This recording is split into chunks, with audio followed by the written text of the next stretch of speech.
திருப்பாடல்கள் 35ஆம் அதிகாரம். ஆண்டவரே, எனக்கு எதிராய் வழக்காடுவோருடன் வழக்காடும், என் மீது போர் தொடுப்பவரோடு போர் புரியும். கேடயமும் படைக்கலமும் எடுத்து வாரும், எனக்கு துணை செய்ய எழுந்து வாரும். என்னை துரத்தி வரும் எதிரிகளை தடுத்து நிறுத்தும். ஈட்டியையும் வேலையும் கையிலிடும். நானே உன் மீட்பர் என்று என் உள்ளத்திற்கு சொல்லும். என் உயிரை குடிக்க தேடுவோர் மானக்கேடுற்று இழிவடையட்டும். எனக்கு தீங்கிழைக்க நினைப்போர் புறமுதுகிட்டு ஓடட்டும். ஆண்டவரின் தூதர் அவர்களை விரட்டியடிக்க காற்றில் பறக்கும் பதர் போல அவர்கள் சிதறட்டும். ஆண்டவரின் தூதர் அவர்களை துரத்திட அவர்கள் வழி இருளும் சறுக்கலும் ஆகட்டும். ஏனெனில் காரணமின்றி எனக்கு கண்ணி வைத்தனர், காரணமின்றி எனக்கு குழி தோண்டினர். அவர்களுக்கு அழிவு எதிர்பாராமல் வரட்டும். அவர்கள் வைத்த கண்ணியில் அவர்களே சிக்கிக்கொள்ளட்டும். அவர்கள் தோண்டிய குழியில் அவர்களே விழட்டும். என் உள்ளம் ஆண்டவரை முன்னிட்டு களிகூரும். அவர் அளிக்கும் மீட்பில் அகமகிழும். ஆண்டவரே, உமக்கு நிகரானவர் யார்?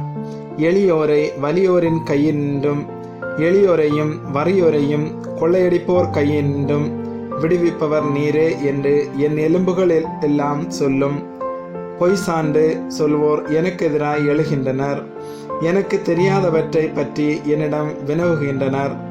நான் அவர்களுக்கு நன்மையை செய்தேன், அவர்களோ அதற்கு பதிலாக எனக்கு தீங்கிழைத்தனர். என் நெஞ்சை துயரில் ஆழ்த்தினர். நானோ அவர்கள் நோயிற்றிருந்தபோது சாக்கு உடுத்தி கொண்டேன். நோன்பிருந்து என்னை வருத்தி கொண்டேன். முகங்குப்புற வீழ்ந்து மன்றாடினேன். நண்பர் போலும் உடன் பிறந்தோர் போலும் அவர்களுக்காய் மன்றாடினேன். தாய்க்காக துக்கம் கொண்டாடுவோரை போல வாட்டமுற்று துயரத்தோடு நடமாடினேன். நான் தடுக்கி விழுந்தபோது அவர்கள் ஒன்று கூடி மகிழ்ந்தனர். எனக்கு எதிராய் ஒன்று சேர்ந்தனர். யாதொன்றும் அறியாத என்னை சின்ன பின்னமாக்கி ஓயாது பழித்துரைத்தனர். இறைப்பற்று இல்லாரோடு சேர்ந்து அவர்கள் என்னை இகழ்ந்தனர், எள்ளி நகையாடினர். என்னை பார்த்து பற்களை நரநரவென்று கடித்தனர். என் தலைவரே, இன்னும் எத்தனை நாள் இதை பார்த்து கொண்டிருப்பீர்? என் உயிரை அவர்களது தாக்குதலினின்றும் என் ஆறுயிரை சிங்கக்குட்டிகளினின்றும் மீட்டருளும்.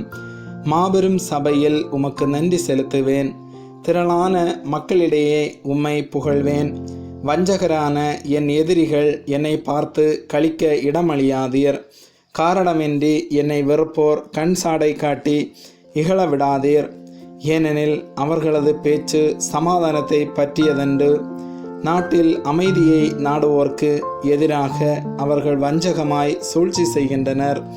எனக்கு எதிராக அவர்கள் வாய் திறந்து ஆ ஆ நாங்களே எங்கள் கண்ணால் கண்டோம் என்கின்றனர். ஆண்டவரே, நீர் இதை கண்டும் மௌனமாயிராதீர். என் தலைவரே, என்னை விட்டு தொலையில் போய்விடாதீர். என் கடவுளே, கிளர்ந்தெழும். என் தலைவரே, விழித்தெழுந்து என் வழக்குக்கு நீதி கிடைக்க செய்யும். என் கடவுளாகிய ஆண்டவரே, உமது நீதிக்கேற்ப என் நேர்மையை நிலைநாட்டும். அவர்கள் என்னை பார்த்து களிக்க இடமளியாதேயும். அவர்கள் தங்கள் உள்ளத்தில் ஆம், நாம் விரும்பினது இதுவே என சொல்லாதபடி பாரும். அவனை விழுங்கிவிட்டோம் என பேசிக்கொள்ளாதபடி பாரும். எனக்கு நேரிட்ட தீங்கை பார்த்து மகிழ்ச்சி அடைவோர் எல்லாரும் கலக்கமுறட்டும். என்னை விட தம்மை சிறந்தோராய் கருதுவோர்க்கு வெட்கமும் மானக்கேடும் மேலாடையாகட்டும். என் நேர்மை நிலைநாட்டப்படுவதை விரும்புவோர் ஆரவாரத்துடன் அக்களிக்கட்டும். ஆண்டவர் எத்துணை பெரியவர், அவர் தம் அடியாரின் நல்வாழ்வை காண விரும்புவார் என்று எப்பொழுதும் சொல்லட்டும். அப்பொழுது என் உம் நீதியை எடுத்துரைத்து நாள் முழுதும் உம் புகழ் பாடும். ஆமேன்.